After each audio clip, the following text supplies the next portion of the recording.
There's been a recent trend on social media to post videos talking about the rising costs of consumer goods, groceries, what have you, and to basically complain about inflation. A lot of them never seem to have an answer for it and just complain about prices going up. We found this clip here that's an exceptional crash out on this subject. We're going to react to it a little bit and talk about it through the lens of that we have as Bitcoiners. I'm going to start this out by saying we should also say there's a lot of F-bombs in here. We're going to try our best to bleep them out, but there's a lot of them. So here we go. A lot of them. Too many. I'm going to start this out by saying I'm going to crash the out. Sure am. This can be a valid crash out in my opinion too. I was just asked by somebody how many vacations I went on this year and what I did that was fun this summer. You know what? Nothing. You know why? Because I can't afford it. I cannot afford to go camping and sleep in the woods. I can't afford to drive up there because the fucking gas prices in this state are astronomical. Like, you just don't get it. People just don't fucking get how unaffordable life is anymore. The American dream is the fucking American goddamn nightmare. It is bull shit. I'm so fucking mad. You can't make this shit up. I make more money. Me and my husband both make more money now than we've ever made in our whole fucking lives. We are kicking fucking ass, literally, at making fucking money. Our kids moved out. It's us. We are struggling to fucking survive. We are struggling to fucking just make it to the next fucking day. You know why? Because this fucking country's bullshit.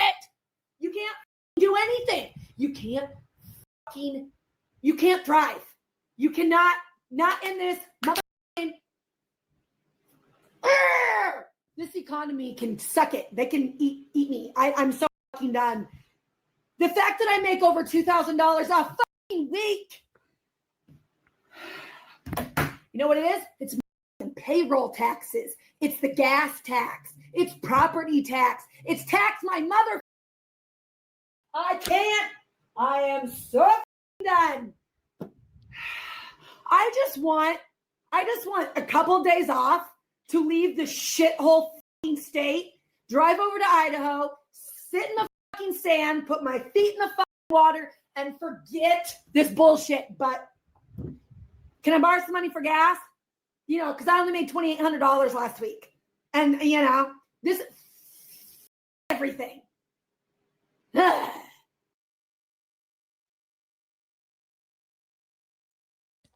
Rajat, you got some work cut out. Oh my God. I was listening to it and I was thinking, oh my, this is going to take hours to edit. If anyone has the F-bomb counter on that one, throw it in the comments here. How many F-bombs did she drop? I mean, my first thought on that video is she made a lot of good points. I mean, I feel like there's a lot of people going through this exact thing right now in America and Canada, in all parts of the world. Everybody's feeling the same sense of struggle right now. No matter how hard you work, no matter how much you get paid, it's all going up, but it seems like life gets harder and harder. So she was talking about payroll tax, property tax. Here in Canada, we have good and service tax. What's the PST? Purchasing sales tax or provincial sales tax? Provincial sales, yeah. Carbon tax. Like, she's on to something here. And she said something that I wanted to repeat. She said, it's impossible to thrive. And she said, in this, and then just couldn't find a word, but it's impossible to thrive in that system. It's impossible to thrive in the fiat system. You cannot get ahead. No matter how hard you work, no matter how many bonuses and raises you get, you can never get ahead because everything that you own and stored in fiat is depreciating by the second. So people like her, I'm going to get into a few more things here, but that was kind of my first thought, is it is impossible to thrive if you're storing your wealth in fiat. I don't know, man. I think she just needs to work harder. I think that's the problem. Yeah, no, I mean, you can, like, the thing is this person has identified a problem, but they haven't figured out the solution. She says, my husband and I have make more money than we ever have. We don't have kids in the house. We can't afford gas to go camping. That's crazy, right? Like, why is that a reality? And, she did mention like, there's that other meme, like in this economy, right? Like extra bacon in this economy. Are you kidding me? It's like, that's the other thing, right? People blame the economy, right? And it's just like, these things can be factors, but ultimately they're part of this massive problem, which is the fiat system. When you're storing your value in something that can be printed away and is printed away and devalued rapidly, and this is something that you are working hard for, everything else that is produced at a more difficult level than the dollars that you're acquiring is increasing in value compared to those dollars. Um, if you are acquiring something that is very difficult to produce more of, that thing is going to increase in value compared to things that are easier to produce. So, this is the idea of sound money, right? Gold is very difficult to produce more of, right? So people acquired gold, held on to it, and it couldn't be debased at a faster rate than the commodities, the corn, wheat, meat, the houses. All of these things can be produced easier than gold could be. And now we have digital gold, which is even harder to create more of. It's hard to acquire more of. It's hard to acquire more Bitcoin than any other thing in the world. And so when you do acquire it, everything else goes down in price against it. It's as simple as that. I find it so crazy that the US dollar is probably the most abundant thing in the economy, right? And people think that everything is getting more expensive. No, it's not. It's the fact that the money that you're getting paid is becoming worth less and less over time. Like it's going to keep becoming worthless and more worthless and more worthless. There's constantly going to be this debasement of the value that you create. And if you stay in that fiat currency system, there's nothing you can do about it. Nothing you can do to help yourself, nothing that you can do to change your future.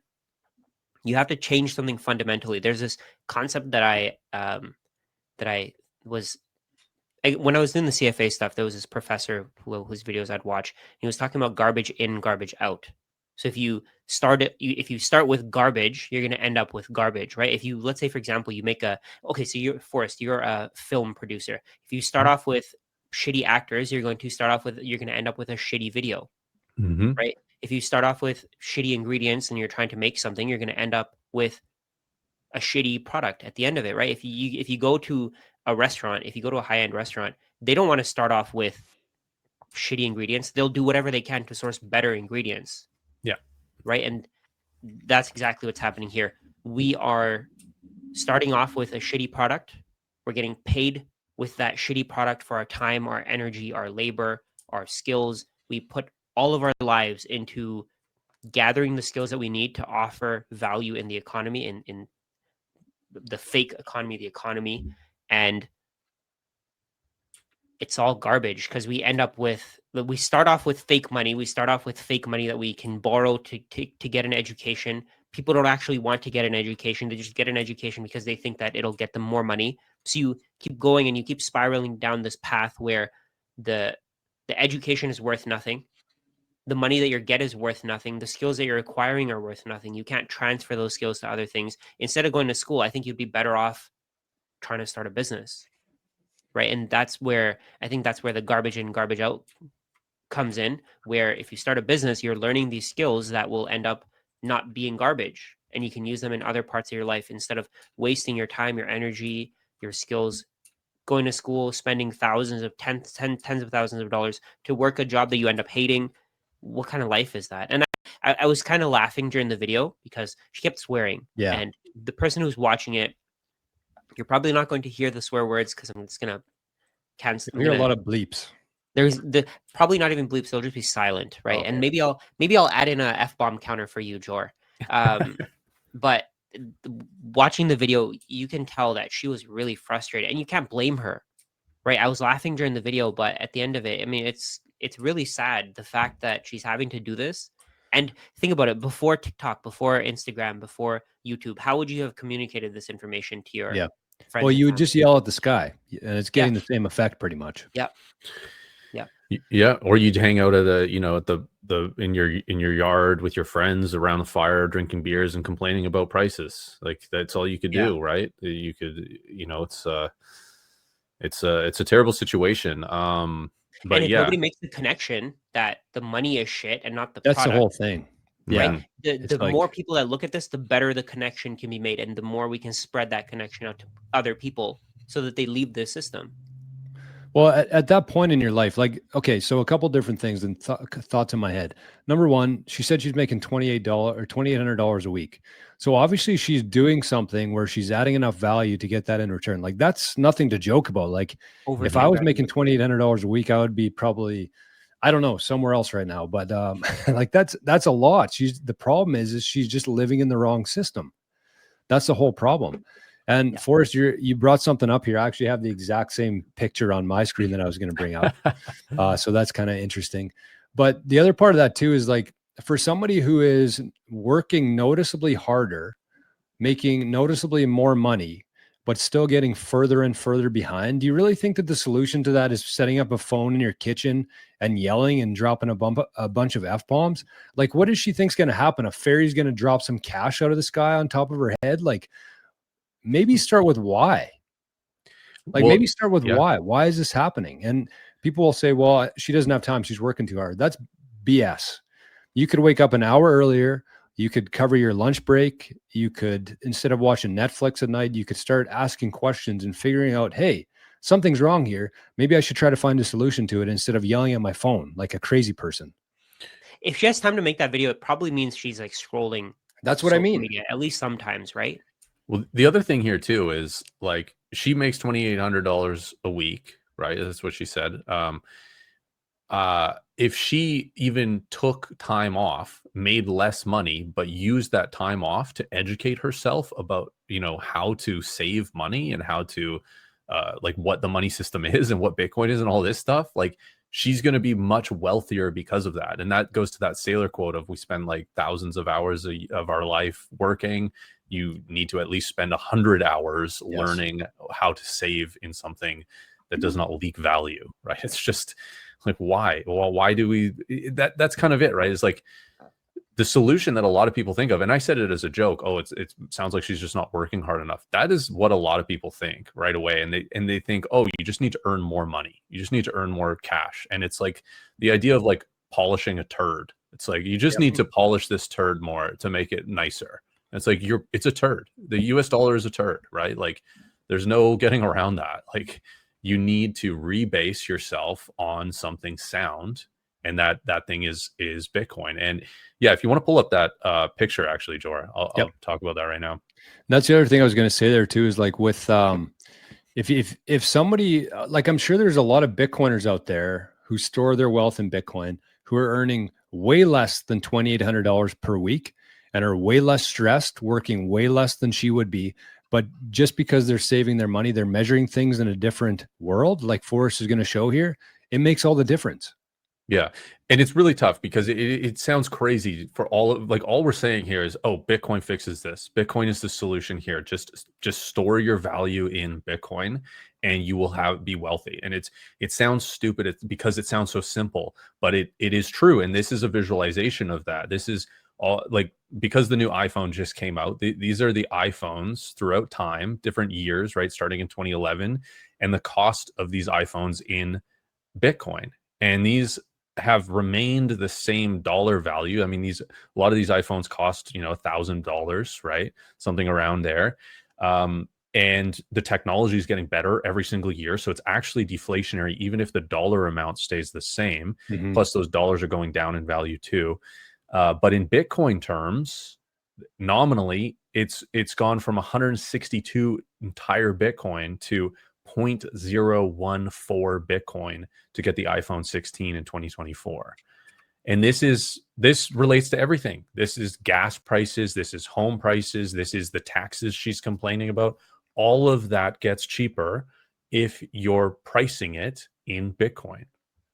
That's a 99.99% drop. Yeah. That's insane. And the iPhone phone's 4S, gotten yeah. so much better. I mean, an Yeah. iPhone 4S, you're probably not even going to be able to turn that thing on at this point. Hmm. Right? It's not worth 162 Bitcoin, but back then it was, right? Yeah. 162 Bitcoin is 18 million today, by the way. Yeah. And the funny thing is, this applies to everything. People don't Yeah. see it. They don't get it. They don't get, oh, how can a house be worth 1 million Satoshis? Right? Back then, somebody would probably be saying, oh, how can one Bitcoin ever be worth 0.014 Bitcoin? Or how can one iPhone be worth 0.014 Bitcoin in 15 years? Right? People would be thinking that's ridiculous. That's crazy. That doesn't even make any sense. But here we are. I was looking on the Bitcoin Talk forum the other day, doing some research for this product that I'm building. There was somebody, there was a community event where they were trying to raise funds for an open source animation explaining who Satoshi was. A 5-minute animated clip. They raised 4,600 Bitcoin, and they gave that to the animator of this that Back in the created the day? animation. Yeah, it was a long time ago, but 4,600 Bitcoin to do a 5-minute animation.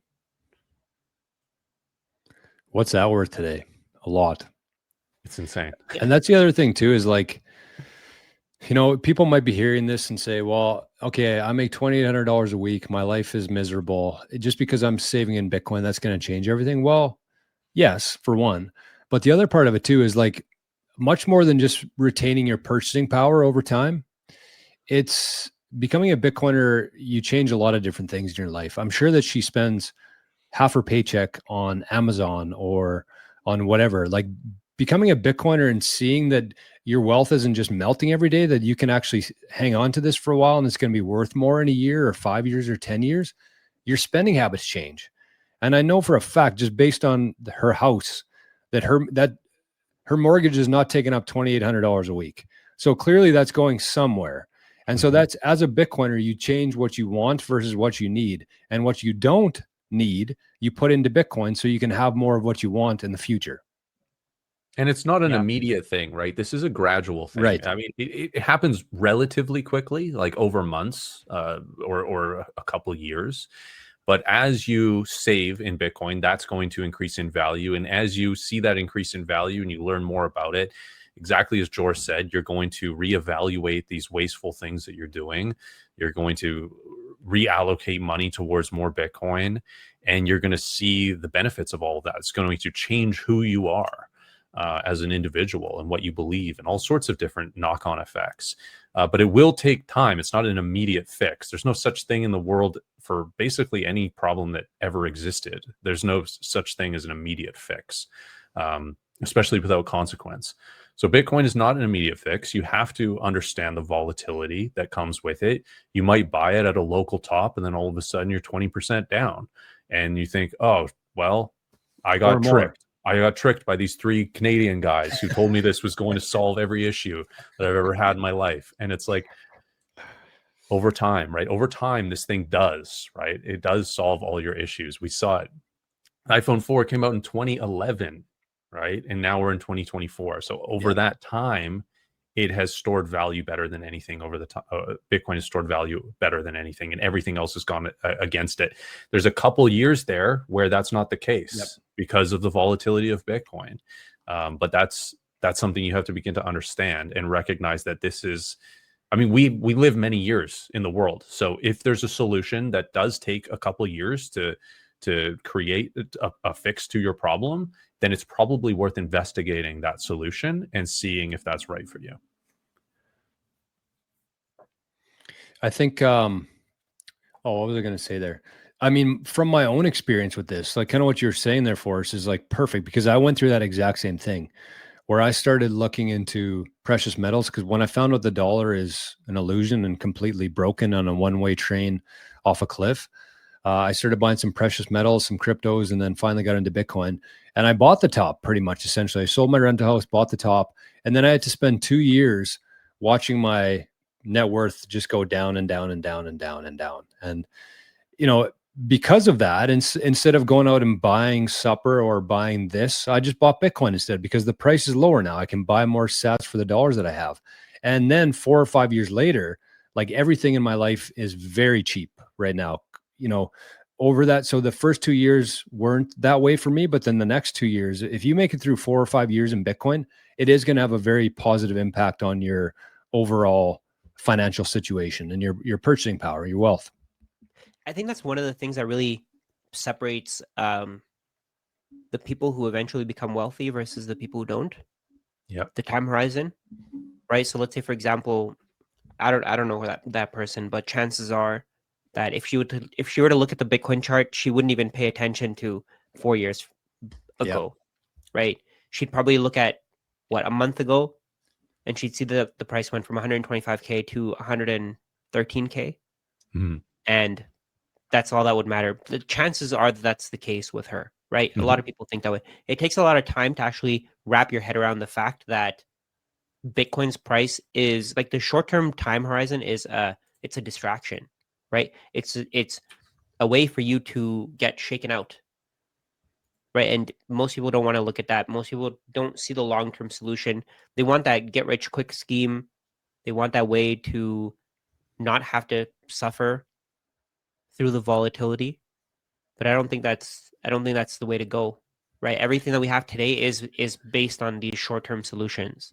So right now I don't even think we've really solved the 2008 great financial crisis, right? The short-term solution was to print more money and dump it into the economy, and that's exactly why camping is so much more expensive. That's exactly why gas is so much more expensive, and things will just get worse. See, that's the sad part here. She's complaining right now when gas is in America, like $3 a gallon or something. Canada now it's like $1.35 a gallon or a liter. At some point, it's going to be $13 a liter, right? And people don't see that. At some point, a Big Mac is going to cost $40. It sounds crazy today, and people just don't see it. They're not prepared for it. Well, when a Big Mac was $1, I'm sure it sounded crazy to think, oh, it's going to be $8 or $10 or whatever a Big Mac is. I don't even know. But telling somebody back then that it's going to cost that much, they'd be like, no way. Yeah. And it's going to be half the size and shittier ingredients, terrible quality and everything. But I think what you're saying there is so important about the long-term time horizon perspective and the short term, because the thing is here, like if you go on TikTok, like this was probably posted on TikTok. TikTok is just full of crypto people. And I've posted on comments on some of these crypto TikToks, and I say, forget all of this that you're talking about, just buy Bitcoin. And the response is always, oh, well, Bitcoin's already 113,000. Even if it goes to 200,000, I'm only doubling my money. It's you can't become wealthy off this anymore. You got to buy meme coin du jour or utility token vaporware, and that kind of mentality is super short-term thinking, because you're thinking, oh, it's going to 100x. I'm going to time the bottom perfectly. I'm going to time the top perfectly. I'm going to get out of the top of this basically rug pull, which all of them are. And instead, what happens is you not only lose your ability to store your value with something like Bitcoin, but you're actually losing the value of your initial asset, probably in dollar terms. And it's setting you further and further behind. So it's actually doing the exact opposite when you think short term than what you want. And what you're doing when you think short term in these types of things is you're gambling. And you're not going to be a good gambler. Professional gamblers, they spend their lives honing their skills, and even still, it takes one mistake and they're out. They're out on the streets. It's not a life to live. Being a gambler is not a good life. Yeah. I wanted to share this graphic or this picture from a magazine. This was like 25 years ago, 30 years ago, or something like that. Like, you can see this. This is crazy. They say in 30 years, a burger and fries could cost $16. How much does a burger and fries cost today? I bought a pita for $18, I think, the other day. So less than a burger and fries worth. Well, the thing is now, like, you go to a regular restaurant, it's like a burger is $15, and then you got to buy fries separately. Like they just like, we haven't raised the price as much, but now it's just separate. You got to, You buy the Yes. burger, but then you got to get the lettuce, the tomato. Every single thing is going to be Ice extra. cube. It's all going to be a DLC that you got to download afterwards. Yeah. Crazy. A vacation, $12,500. Back then, how much would it probably cost? Like $1,000, $2,000, maybe 3,000. Today, it's actually $12,500 for a good vacation.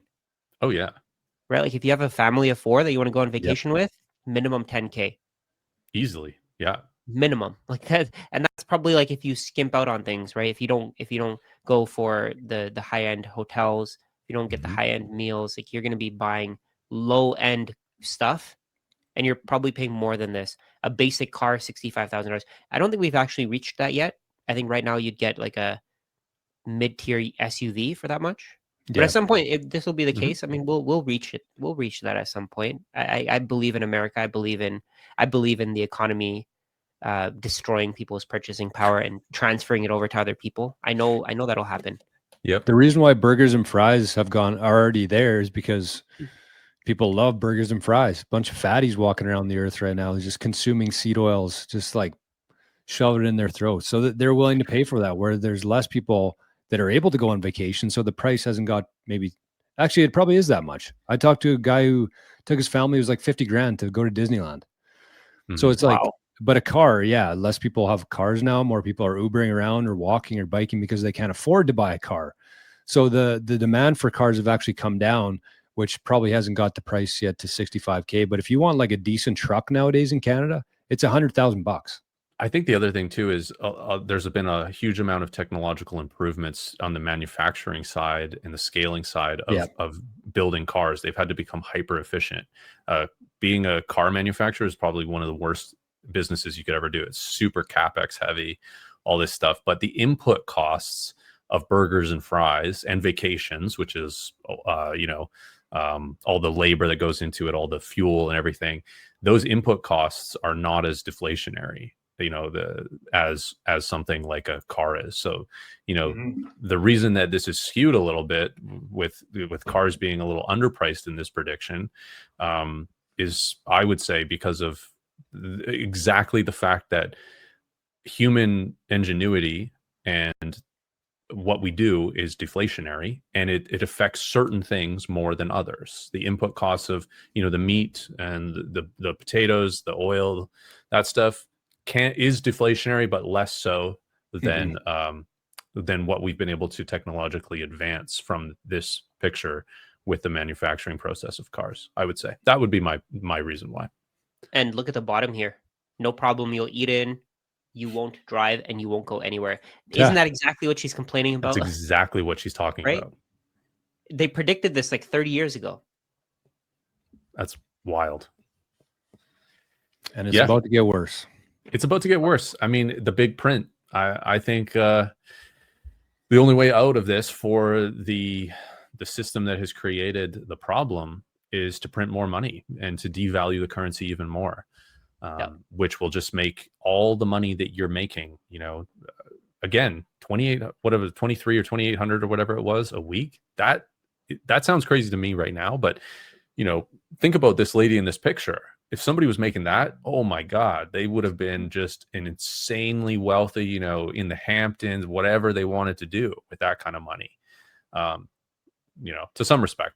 And, and it's just, and now it's somebody screaming into their phone. Every second word is the F word, and talking about how they can't even drive to Idaho, which, Idaho's nice, but like, come on, we got to think bigger than just driving to Idaho, right? Like, I almost spit out my crazy drink when she said that.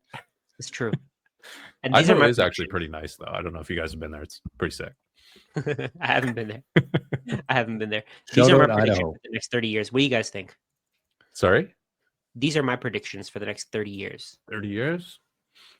Man, I mean, probably one or two of these might be right, and the other ones will be crazy different. Like, it's really hard to predict, but I think, yeah. I was just going to say, I think if everything continues as it is today, Rajat, I think that these will actually be low. You Yeah. think so? Well, I think so But too, actually. I don't think that we're going to go on like this for another 30 years. I don't think fiat's going to survive 30 years. We will have different versions of dollars, and it would be backed by gold, Bitcoin, whatever it is. But the fiat, I can't see the fiat dollar lasting another 30 years. There's no reason for it. We have an escape now. You Yeah. couldn't go back to gold. When this picture was taken, you couldn't go back to sound money. Nobody's at the burger joint is going to, you're not going to be able to shave off a little piece of gold and give them that, and they're going to test it and all this. I just went to a food truck and paid with Bitcoin the other day. It's easy. It happened immediately. I used the Lightning Network. It's here. The system to transact, to hold, and to store value is here. It's Bitcoin. And you don't even have to like pay people in Bitcoin. You can also just, every time you get paid, you buy Bitcoin, and then you can use an app like ShakePay. Whereas if you're at the grocery store and you need to, because you're holding all of your dollars in Bitcoin instead of fiat, you can just sell that Bitcoin for fiat and pay the grocery store with that. So you're still not having to go out of your way to store it in something else. Like Forrest mentioned there, in gold, it would have been a lot harder to do that. Now it's easy.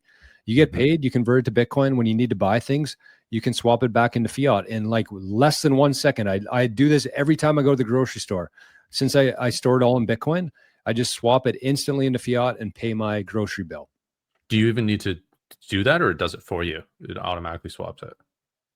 No, I have to do that. Like I have to say, I want to sell this amount of Bitcoin based on how much my groceries are. At some point though, I'm sure they'll just do it kind of back end. Is that what you mean? Yeah, I think Bitcoin Well actually has it so that you can pay. They don't have a Visa and stuff yet, but you can pay bills. Like you can pay your credit card bill or your house bill or something, and it automatically will withdraw it from your Bitcoin stack. Yeah. I think that's probably coming. Like think about how far we've come in like 16 years and how many things are being built every single day. Do you guys have any final thoughts before we wrap her? Oh, I just want to confirm that video was from that ad was from 1996. Really? Wow. So that's 29 years ago. Right on track. Wow.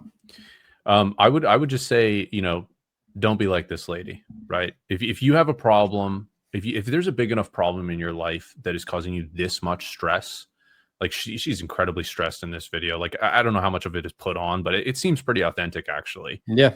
It did. And if something is causing you that much of a problem, start to look for a solution and start to look outside of the box. And obviously you're watching a video all the way to the end about Bitcoin. You're probably already on board. But if this is new to you, if the idea of Bitcoin is new to you, go deeper into it. Begin to understand every single thing that we've talked about here and how it will actually help you solve this incredible pain point that more and more people are going to face. This is just going to get worse, as we've said. Yeah, I think I just think that the average person doesn't want to do that. They want to be just like, they don't want to have to learn anything. They don't want to hear any counter arguments to the world that they see through their lens. Like I had a conversation with a guy last weekend about this, and I told him, like, I don't really care what's going on in that system because I don't live there anymore. We live on different planets. That's what I told him. But anyways, he showed me the chart and he's like, well, look at back in 2022 when it dropped this much. And that's all that he could focus on because he doesn't want to open his mind up that there is something else. It's so easy, but it's so difficult for people to accept the fact that this is happening, whether they like it or not, whether they care or not, and whether they're going to participate or not. So it's like, yeah, it dropped in 2022, but now it's double from there. So what are we looking at here? Mm-hmm.